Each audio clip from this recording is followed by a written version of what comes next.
This is the story of AirBlue Flight 202. On the 20th of July 2010, one of AirBlue's A321s was to fly from Karachi to Benazir Bhutto International Airport near Islamabad. In the morning at 2:41 a.m. UTC, the plane was being prepped for departure. Within a short span of time, 146 passengers were settled in, and at 2:52 a.m. UTC or 8 a.m. local time, the plane took off. As the plane climbed into the cloudy skies of Pakistan, the passengers were served warm tea and croissants. In the cockpit, the captain started quizzing the first officer on his knowledge of flying. That didn't go too well. The captain was quite harsh with his reprimanding and used quite a snobbish tone with the first officer. Look, a bit of quizzing is probably good, and it keeps everyone on their toes with respect to procedures and facts about the airplane and the route that they were flying. But this went far beyond that. The report calls what the captain did a humiliation session. Their words, not mine. This cycle of quizzing and then berating the first officer went on for a bit, an hour to be precise. After all of that, the first officer was quiet and submissive.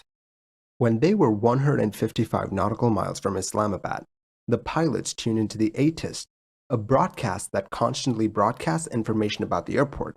In this case, they got to know that the runway in use was runway 12. The crew then discussed the waypoints that they'd use to get to runway 12.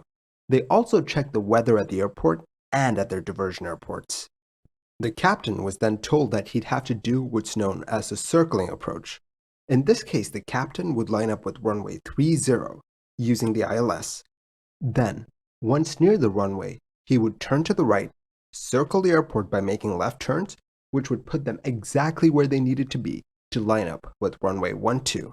That sounds quite simple, but the circling approach was an intricate dance of timing, precision, and speed. To make this approach happen, you had to break off from the approach to runway 30 at just the right time. Then you had to fly for exactly 30 seconds. After that, turn left to fly parallel to the runway for exactly 20 seconds. Then, when you were abeam of the threshold of runway 12, you had to turn left and line up with the runway. Mess anything up, and you'd end up far away from the runway. The thing is, you had to have the airport in sight at all times when you made these left turns. If you lost sight of the airport, you had to go around. No questions asked. The captain decided that today he'd be flying the circling approach with the plane in the Nav mode. In the Nav mode, the plane just follows the flight path that you've programmed into the computer. And so the captain asked the first officer to program in a few waypoints into the flight management system. The thing is, they weren't supposed to use those waypoints. It was not authorized. The planned flight path was much wider than the prescribed approach, but the beaten down first officer never protested. At 3:57 a.m., the captain briefed the landing procedure with the first officer. He wanted to land using the right-hand downwind procedure, but that wasn't what they were cleared for. As the descent progressed, the captain requested a right-hand downwind approach to runway 12. The controller rejected his request because of the limitations at the time. The captain acknowledged this. Soon, the plane was on the ILS for runway 30, and the controller cleared them to descend and to perform the circling approach to runway 12. The captain asked about the right-hand procedure again. The controller again told him that a right-hand procedure was not doable at the time. The captain begrudgingly agreed to the left-hand downwind procedure. The captain continued to take his plane lower and lower. He wanted to descend to 2,000 feet, but was reminded by the first officer that the minimum safe altitude was 2,500 feet. At 4:37 a.m., the captain commanded a right turn from the A321, breaking off from the approach to runway 30. This put the airport on their left-hand side.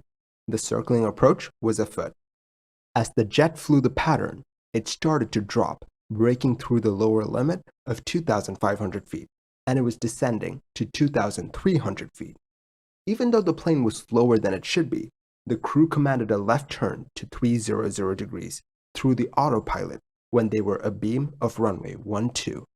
As they did this, the controller warned the crew that they were near a no-fly zone. By now, Flight 202 was 5 nautical miles to the north of the airport, and a computerized voice in the cockpit said, "Terrain ahead." They needed to turn to the left, even more to avoid the mountains. Right now, they were flying away from the airport. The first officer knew exactly what was happening. They were getting too close to the hills north of the airport. The first officer said, "Sir, higher ground has reached. Sir, there's terrain ahead. Sir, turn left." He was trying his best to get his captain to turn away. The captain began to get anxious. The first officer voiced his concerns again. "Sir, terrain ahead is coming." The captain assured him that they were turning to the left. They weren't. Another terrain ahead warning echoed through the cockpit. In an attempt to turn to the left, the captain turned the heading knob on the autopilot to the left, but the aircraft didn't turn to the left. A bit later, the plane started to turn to the right. The first officer was still asking the captain to pull up and to turn to the left. The captain tried his best to recover. He pulled back as he tried to steady his plane. It appeared to be working. They were climbing, but in the cockpit, the captain was still frantically fiddling with the heading knob, trying to get the plane to turn left. He says, "Why won't this plane turn left?" The plane then starts to lose altitude again. The first officer says, "Sir, we're going down." It was the last thing he said. Flight 202 flew into the Margalla Hills, north of the airport. None of the 152 people on board made it. The factors that crashed AirBlue Flight 202 were already in motion before the plane even got near Islamabad. Right after takeoff, the captain's humiliation sessions really took a toll on the first officer. The first officer was in a state where he couldn't correct the captain's mistakes because of the way the captain acted towards him. That's very dangerous, as the non-flying pilot needs to double-check the flying pilot to make sure that they're not making any mistakes. But this on its own doesn't explain the crash, not by a long shot. Visual circling approaches are challenging. That's why there's a well-defined visual circling area for planes to maneuver in. For the A321, that visual circling area was a semicircle that had a radius of 4.3 nautical miles. If you stayed in that safe area, well, you'd be safe. But Flight 202 did not stay in their safe zone. They went outside it. To understand why, you need to understand how lateral navigation works on Airbus aircraft.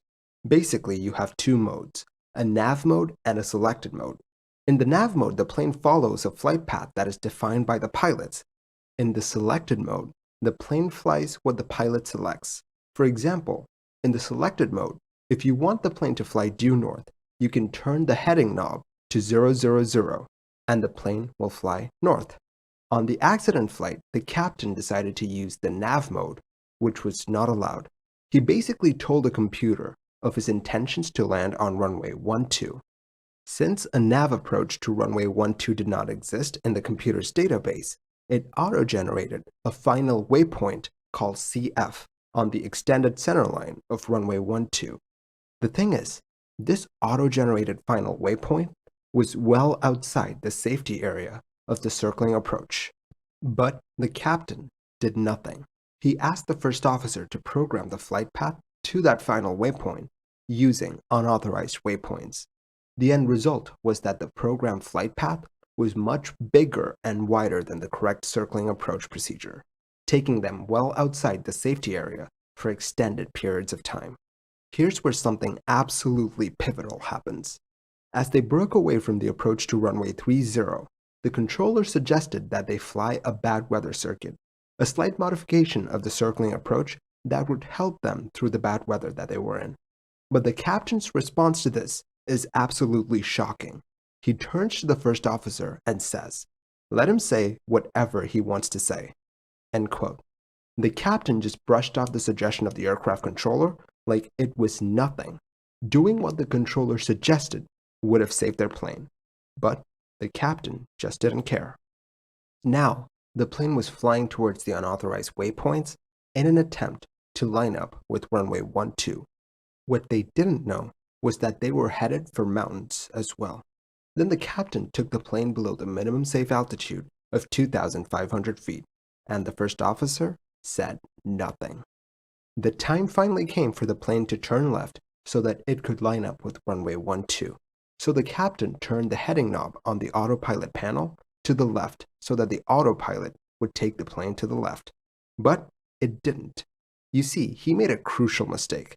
Since the plane was in the nav mode, you needed to give that heading knob a little tug for the autopilot to change into the selected mode, where it would turn to the heading selected on the display.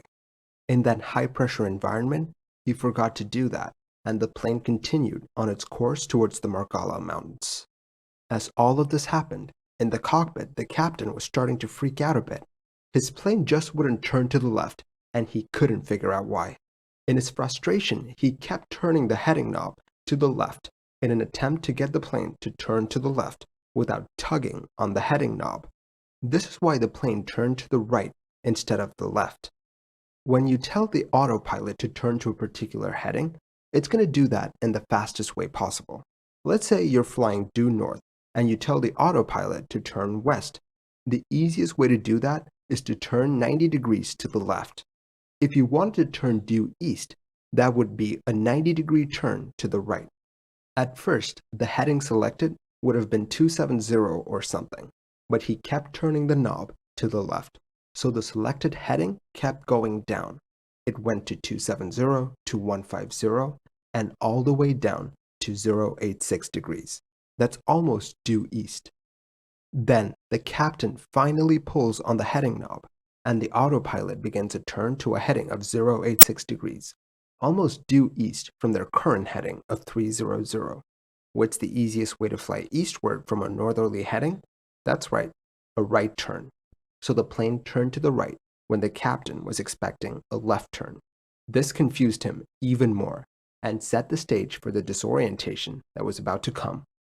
When the plane gets dangerously close to the mountains, he tries to avoid the mountains by pulling up, but he botched the avoidance maneuver as well. He never commanded max power from the engines, and he put the plane into a left bank because of his disorientation, and it flew into a mountain. In the end, at least in my opinion, this crash comes down to the attitude of the captain. The really sad thing is that he had multiple people asking him to reconsider his way of doing things. He had a first officer that was concerned for the safety of the aircraft, and he brushed aside the first officer's concerns and pleas.